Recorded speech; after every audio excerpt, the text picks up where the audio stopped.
I wanted to include this in my first report, but there's just too much in there about Ukraine. That death toll from unrest in Venezuela has risen to 29. It's been pretty hot down there. The Venezuelan government thinks that the U.S. is trying to stoke violence. They're the ones creating all of this. It says here the latest victim between anti-government protesters and security forces was a National Guard captain who was shot in the head during the demonstration in the city of Maracay. So, no, it's not funny. It's just that someone mentioned something about, those Ukrainian snipers must have got on a plane and flew over to Venezuela or something. He was another victim of terrorist violence. I said the head of the Armed Forces Strategical Command, quote, "Our armed forces don't repress peaceful protests, they protect them. Much more Venezuelan blood would have been shed if it were not for the responsible actions of the National Guard." Venezuela has been the scene of violent pro- and anti-government demonstrations since early February. The opposition is criticizing the government for high crime rate and economic hardships in the country. And it says what I said there, they're blaming the U.S. for doing the violence or whatever. Venezuelan leader ordered the expulsion of 3 U.S. consular officials last month, accusing them of meeting with student protest leaders. Look at that. Under the guise of offering them visas to destabilize the country. In response, Washington declared 3 Venezuelan consular officials, was it persona non grata, and asked them to get the hell out. All right. Says that there's no doubt that this is to fund the violent action that's taking place in Venezuela.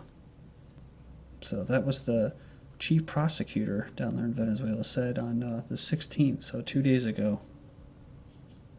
Said basically, I didn't know this, U.S. politicians called for funding for activist groups there. They're saying that the money could be used to buy C4, a kind of explosive. Said that they'd seize a kilo of C4, 200 firebombs, 25 firearms during a wave of protests in Venezuela. Then you have Biden saying that Venezuela is concocting bogus stories from March 9th, 2014. He actually said this before that other representative came out. So yeah, this is there's probably some bad stuff that goes on there, but you're not going to get the whole story. They show this to Western eyes, American eyes, and they see this and they're just like, oh God, something has to be done, under the Chavista government. Well, when you try to, he didn't completely shake off the globalists. I think there was even some things that I heard about being somehow some kind of business with Goldman Sachs, where Goldman Sachs is profiting off something. But it seems almost inevitable that somehow you're going to be entangled with global corporations when you're running a country. But they do have a very westernized government down in Brazil, and that's kind of like a beachhead there, and they don't like what's going on in Venezuela because they're very anti-West. Yeah, they'll say demonstrators, right? But what if they're, blowing up C4 and stuff like that? They're no longer peaceful activists like in Syria. No, they're killing people. So here we go. This is from the AP. Biden calls on Venezuela's situation, or calls it alarming. He suggested its government is using armed vigilantes against peaceful protesters and accusing of it of concocting false and outlandish conspiracy theories about the United States. Lastly, U.S. lawmakers push for sanctions on Venezuela. They intend to push for sanctions against the government, accusing Caracas of pursuing a terror campaign against protesters. So that's kind of funny. They're going to impose visa bans, asset freezes, and financial sanctions on officials of the Venezuela president Maduro's government. Yeah, they're going to be throwing slap and sanctions against Putin, too, apparently. So, yeah, I mean, it's kind of laughable. I mean, it is.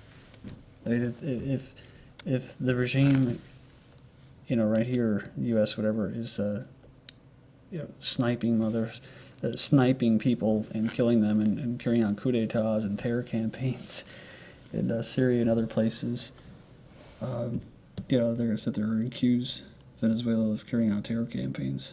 This is what Putin was talking about. What was it, gun democracy or bomb democracy? He said it like twice. He said it again recently. Basically saying that they do things under the guise of humanitarianism, right? Humanitarian operations, that's what he called it.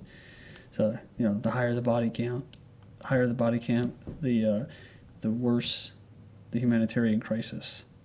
And so, they're going to step in. Lastly, Maduro has deplored the violence as a product of a fascist political minority and says the United States is backing opposition to launch a coup d'etat in the South American country. That's all I have for you for this video. Thank you.